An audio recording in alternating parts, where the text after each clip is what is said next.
Ya karena pengorbanan Pak Ketua ini sungguh besar ya, sampai dipecat. Ya mau nggak mau harus dukung program dari Pak Presiden. Jadi,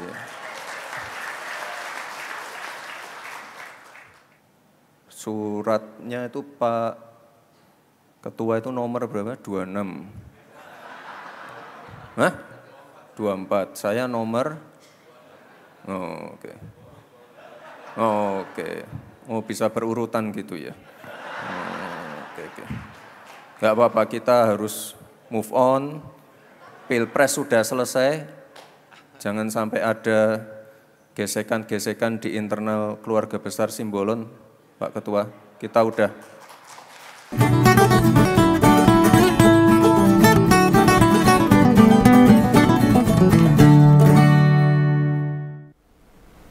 Kalau tak amati, ternyata itu wapres kita susah move on. Susah move on dari pemecatan PDIP loh.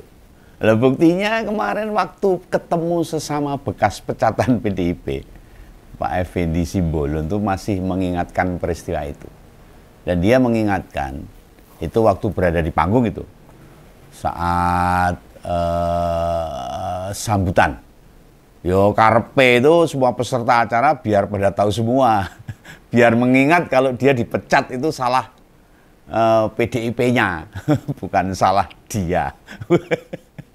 Lah kok ya kaya ngono men itu. Itu wapres loh itu. Orang kedua di negeri ini tidak mau mengakui kesalahannya. Partai itu kan ada aturan, ada ADART dan sebagainya. Nah, sikap itulah yang nurut Begawan.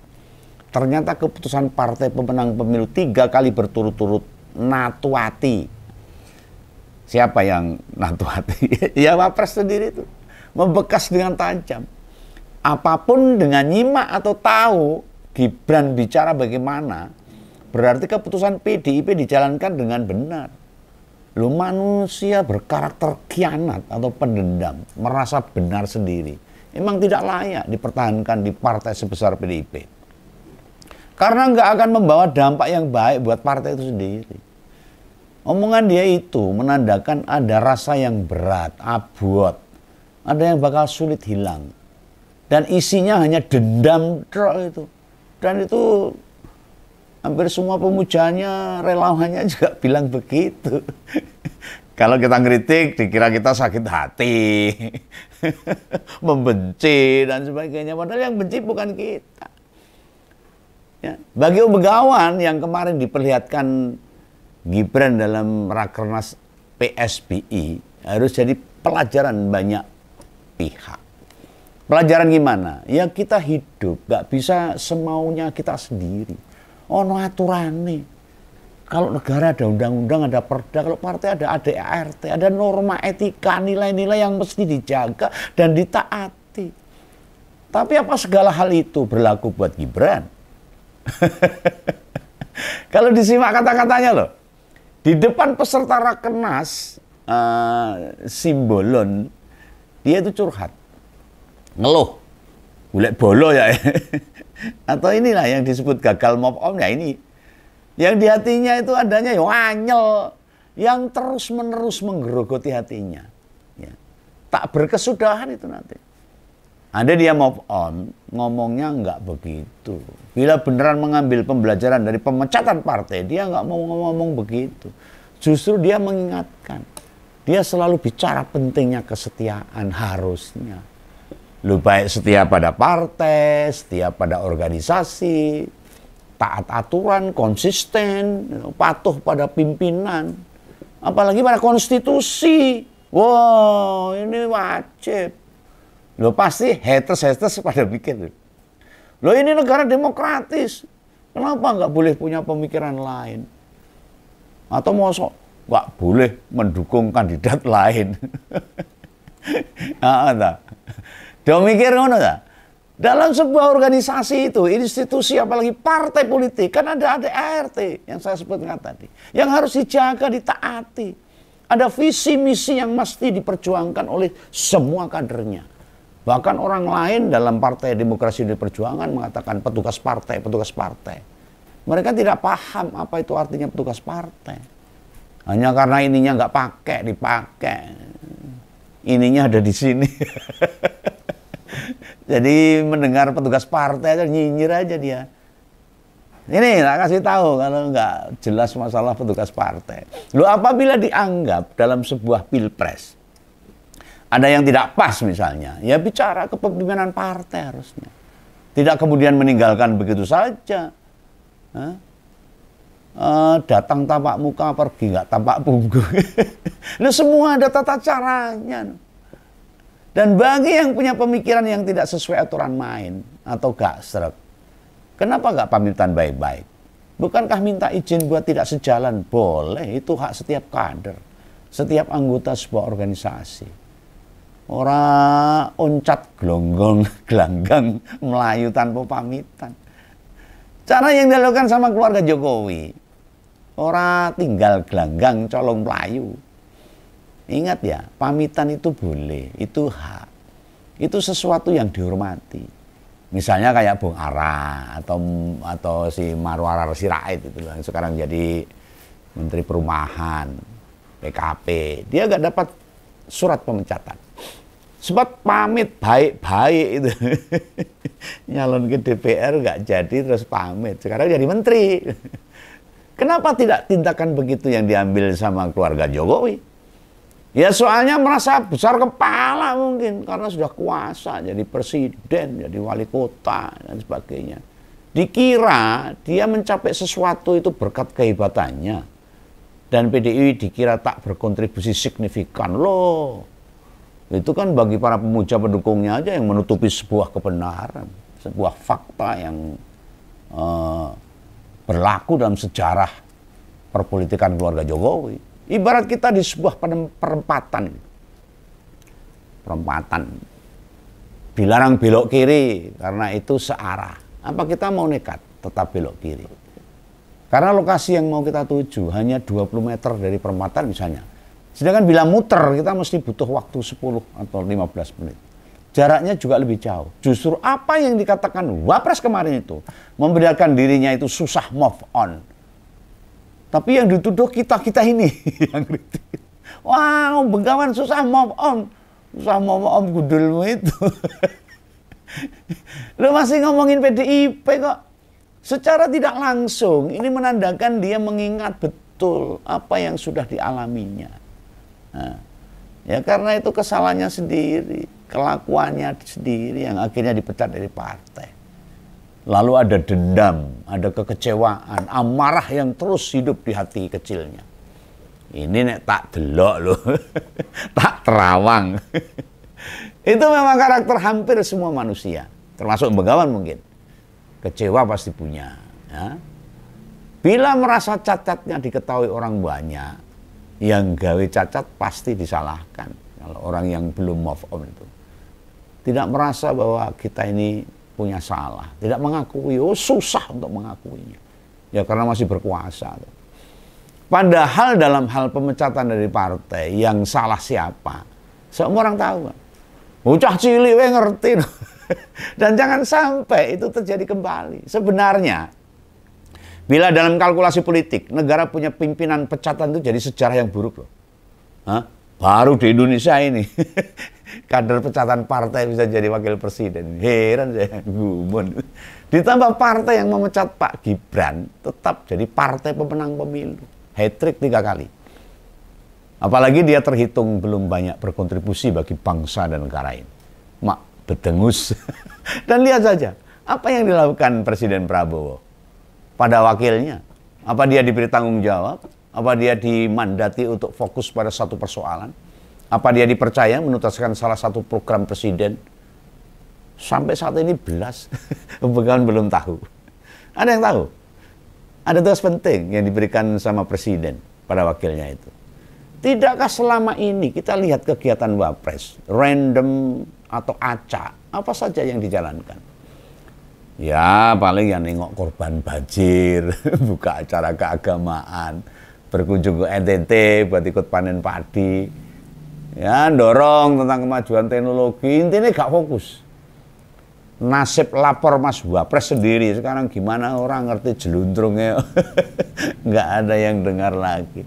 Om Begawan ngangkat perkara ini bukan karena aku wegah move on, enggak.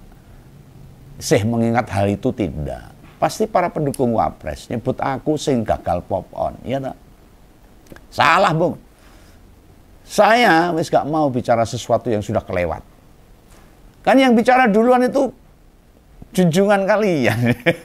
Ngungkit tentang pemecatan dirinya. Sampai-sampai nanya nomor surat pemecatan ke Pak Effendi. Yang ternyata nomor suratnya itu berurutan. Iya, mesti bacanya wong-wong kuwi. Ngono kuwi dimongke di panggung, diomongke, dibicarakan, diucapkan di panggung. Sebuah acara ormas yang pentingnya apa? Buat orang ormas itu pentingnya apa? Dia memberitahukan bahwa dia dipecat dari partai. Lah mau dipecat kok dia ngomong. Lagian loh, momentum atau kejadian waktu dia ngomong itu. Rekamannya itu diunggah di akun resmi wakil presiden. Lu cek sendiri kalau nggak percaya. Berarti dia sendiri emang maunya gitu.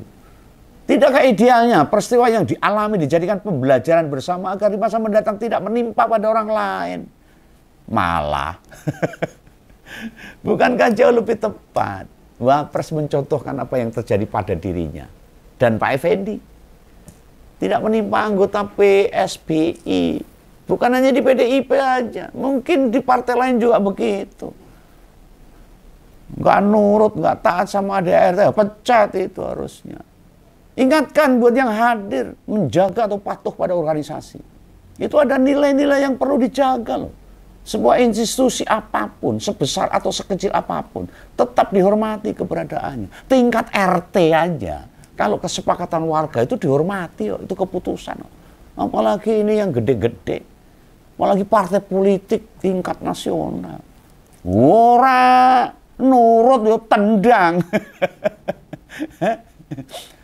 Harus tetap dihormati keberadaannya. Lah memilih jalan mendukung seseorang di politik itu hal yang wajar. Kalau tidak mau diatur, tidak ingin ada ikatan, ya jangan gabung sama partai politik. Yang jauh lebih konkret dan solusif. Ya, solutif. Ya bikin partai sendiri, ya. Bisa pindah dukungan, bisa mengarahkan partainya ke sana kemari. Nah, itu ayo gak bisa deh, nggak gampang. Karena ada visi yang mesti dijaga oleh sebuah institusi. Ada visi, ada marwah, cita-cita yang juga tujuan yang mau dicapai sebuah organisasi apapun. Semua organisasi itu punya visi, punya capaian. Masa iya seorang yang levelnya hanya kader, tidak menjabat apapun, mau ngatur-ngatur partai? Ya orang iso seenaknya sendiri gitu. Melihat sikap Gibran yang seenaknya, kemudian berganti dukungan, tidak mengikuti arahan partai, itu bahaya banget. Kalau ditiru orang lain, rusak negara ini. Karena Gibran itu posisinya strategis. Lalu mudah elai, lurono rene, kabur kangen, terus nasib cita-cita luhur, institusi kapan bisa terpenuhi? Horor membayangkan, ngeri. Lu menjabat sebagai wakil presiden, tapi yang dia kerjakan itu tidak mendukung presidennya. Kan bisa saja diulangi sama Gibran nanti.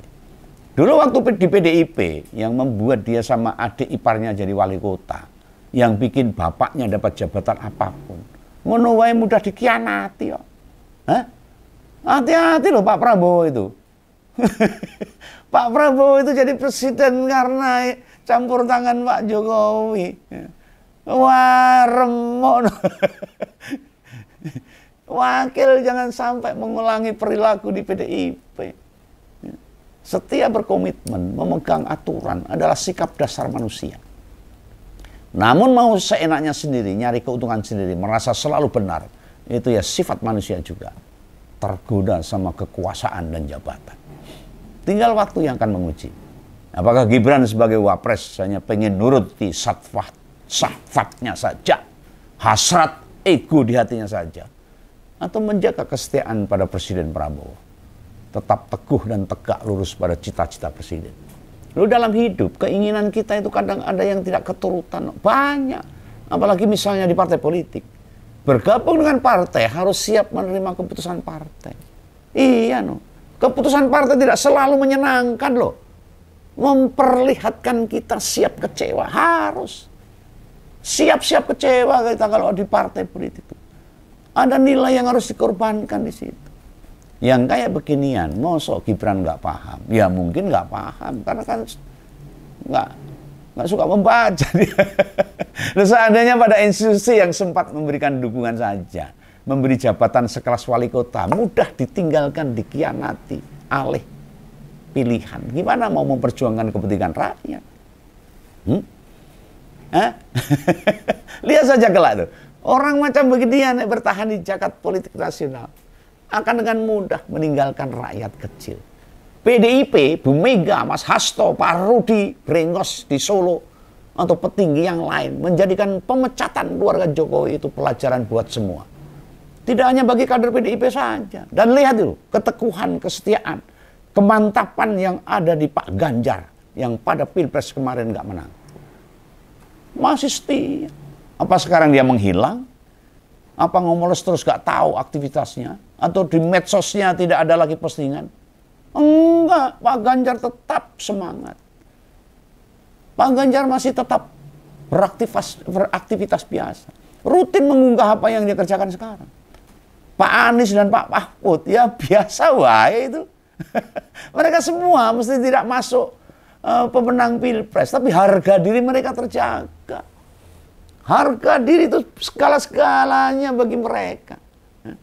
Orang jadi respect, menghormati, ngerti benar kualitas serta mentalitasnya. Ya hanya para pemuja, penjilat, penguasa aja yang sering merendahkan ketika tokoh ini. Pak Ganjar, Pak Anies, dan Pak Mahfud. Bagaimana dengan Gibran? Meski dua jabatan penting loh. Kita tahu sendiri, akibat dari polanya Pak Jokowi bapaknya, sekarang lagi banyak menuai sorotan. Ratusan purnawirawan TNI yang tergabung dalam forum purnawirawan TNI malah meminta dimasulkan itu Gibran. Kemudian berikutnya ada sekelompok advokat bernama Advokat Perekat Nusantara juga meminta hal yang sama. Mungkin banyak masyarakat juga mendukung masalah ini. Nah, itu jabatan, namun sebagian rakyat meminta turun. Tidakkah ini sebagai bentuk legitimasi? Yang ada dirinya berarti dicabut itu. Ya baru sekarang ini ada seorang wapres yang mestinya bisa fokus bekerja. Malah dipertanyakan oleh sebagian kalangan atau rakyat. Nggak pernah ada selama negara Republik Indonesia ini berdiri. Dalam sejarah politik Indonesia ini, posisi wapres diusik-usik terus. Diminta buat diturunkan. Baru sekarang ini. Dan mantan presiden yang terus dilecehkan, digembar-gemborkan. Jadi mainan di medsos ya baru sekarang ini. Dan itu bapak sama anak. Hati Begawan itu ngerantas sebenarnya. Nggak terima dengan hal ini sebenarnya. Tapi faktanya seperti ini.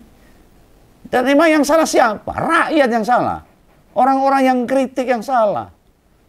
Orang yang nalar berlogika tahu semuanya itu akibatnya dia apa. Jangankan di organisasi besar PDIP yang tentu levelnya partai politik. Coba saja itu gaya model Gibran diterapkan dalam kehidupan rumah tangga. Apa nggak bikin orang serumah gelegepan dan kegelan, kecewa. Misalnya nih, anak-anak udah SMA atau kuliah, waktu liburan menetapkan tujuan ke Malang. Di tengah jalan salah satu ngeyel pindah ke tujuan ke Lamongan. Kira-kira yang kayak gitu. Bisa kita pahami nggak? Ada rasa kekecewaan. Itu yang dilakukan oleh Jokowi dan Gibran serta Bobi waktu itu. Apa rencana yang sudah matang? Tiba-tiba kita bisa ganti begitu saja. Apalagi di organisasi. Ditambah di partai. Dia kan hanya kader biasa yang diangkat derajatnya oleh partai. Bukan ketua umum, tidak dewan pakar, tidak juga seorang ahli politik. Ketemu pirang perkara itu. Nah, Pak Ganjar dan Pak Mahfud yang sudah dideklarasikan sebagai pasangan. Lalu pencalonnya ditarik kembali ke gara kemauan Jokowi. Ngono, kan ya jelas gak bisa begitu. Itu bagi Om Begawan namanya pengkhianatan. Nah, merendahkan marwah partai. Dan itu pantas dipecat. Siapapun orangnya. Sebagai kader gak pantas ada di dalam partai itu. Di sisi lain, dulu saat ada desas-desus dia akan jadi cawapres Prabowo. Karena ngomongnya Gibran, saya ikut perintah ibu. Lihat aja itu. Jejak digitalnya masih ada. Ada juga. Usia saya belum memenuhi syarat. Oh, dia ngakuin loh, memenuhi syarat loh. Bapaknya juga berdalih. Belum berpengalaman. Dan tidak memenuhi syarat. Nyatanya piye? Kabeh ditabrak. Aturannya dirubah. Semua diteliko. Lo tewas dipercaya nih banyak orang jebol belenjan. Lah nek orang hidup dengan mudah mengubah aturan demi kepentingannya sendiri, gimana negara ini mau dibawa maju? Coba bayangkan, misalnya dia dipasrai Pak Prabowo menjalankan tugas, begitu sulit tercapai, apa bisa dia tiba-tiba menurunkan targetnya, mengubah tugasnya ke tugas yang lebih ringan begitu? Lawang sekarang saja kita bisa lihat, Gibran nggak melakukan apapun. Bahkan waktu kunjungan melihat tragedi kapal Tunu Pratama Jaya di Selat Bali, dia nggak ngomong apa-apa ke wartawan. Aneh kan? Tidak ada rasa empati dalam dirinya. Korbannya banyak, yang hilang banyak. Ngomong apa gitu loh. Turut berduka cita misalnya. Atau pemerintah mau membantu para korban. Atau perintah Basarnas terus nyari korban, itu perintah dia seorang orang nomor 2 di Indonesia. Atau mengevaluasi kapal-kapal pengangkut. Lah ngono harusnya orang meneng wae. Piye coba? Habis nemui orang yang lagi kena musibah. Gibran nggak bicara apa-apa. Nggak menyampaikan sesuatu. Oh ngenes bener ini negara ini. Ngenes kita punya pemimpin seperti ini. Jadi rakyat kudu tetap bersuara. Jangan berhenti bersuara. Jangan diam. Terus menjaga kewarasan berpolitik kita. Tujuannya apa? Agar orang-orang yang berperilaku seenaknya sendiri. Apalagi seorang pemimpin, penguasa yang sakar PDW sehingga rakyat dirugikan. Jangan sampai pegang kekuasaan. Bila dulu partai politik saja bisa dikhianati, di masa mendatang bisa jadi rakyat yang dikibulin dan dibohongi terus-menerus. Ini fakta. Jangan salah paham. Karena ini pendapat Om Begawan. Kesimpulan opini Om Begawan. Oke ya? Sampai jumpa di lain kesempatan. Salam ngompol. Jangan lupa subscribe. Dadah.